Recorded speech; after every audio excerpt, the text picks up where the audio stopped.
Today is Sunday, October 26th, and I just can't help but remember Friday we just wrapped up the Boys and Girls project, and one of my professors had used my name in the same name as one of the founding fathers of storytelling, Donald Davis, in the same sentence. Well, she had asked me if I could share a story with her that one of the ones that she had put on our email list for us to learn, if I could share with the students, and the name of it was The Gossiping Clams.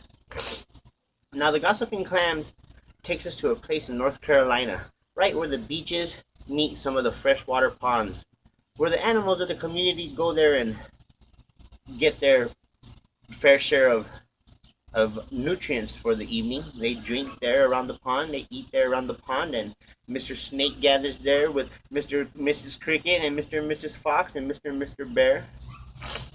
Now, the clams are normally an ocean side animal, but they had made themselves all the way um, up to the pond. Now, as soon as they made themselves all the way up to the pond, the clams, they began to gossip. And they began to spread rumors about what Mr. Owl was doing at night, what the chicken was doing crossing the road, what was Mr. Bear doing down by the beehive, and what Mr. and Mrs. Fox was doing cutting throughout the hillside there around the pond. Well, needless to say, it started a lot of strife and miscontent, and a lot of angry commuters began to get closer and closer to the fact of realizing that it was the fault of the clams, the gossiping clams. Well, on that note, Mr. and Mrs. Fox had asked Mr. and Mr. Bear if they could come together in a solution for an idea on exactly what they're going to do about these clams.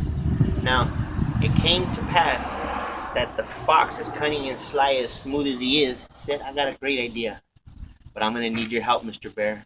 And as soon as breakfast comes along, we will initiate this plan."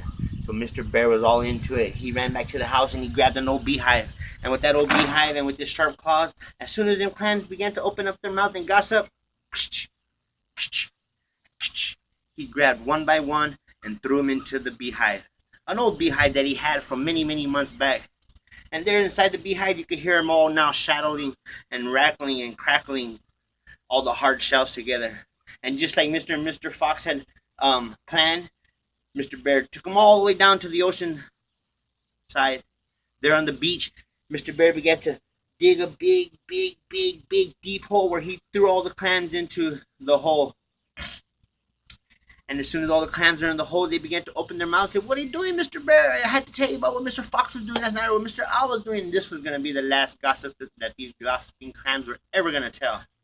For no sooner than they had said that, a big ocean wave had come in and filled the gossiping clams up with sand and with a lot of salt water. That's why it is said that even to this day, when you go walking down the ocean, the beach shores, you see a clam spitting out sand and water, for they're still trying to gossip. And that is the story of the gossiping clams.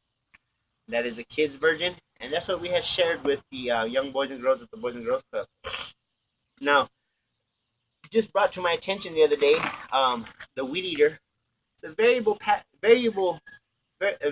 valuable piece of tool, yard work here in Phoenix, Arizona.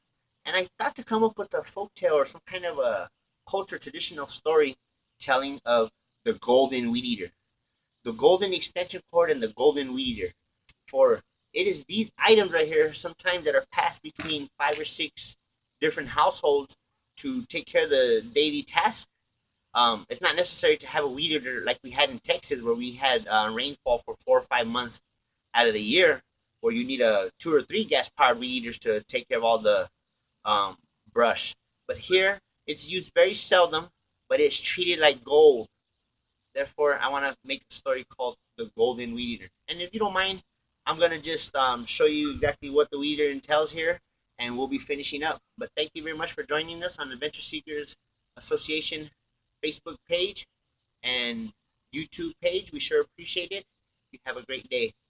And feel free, share your story with us on the page anytime you like. Thank you.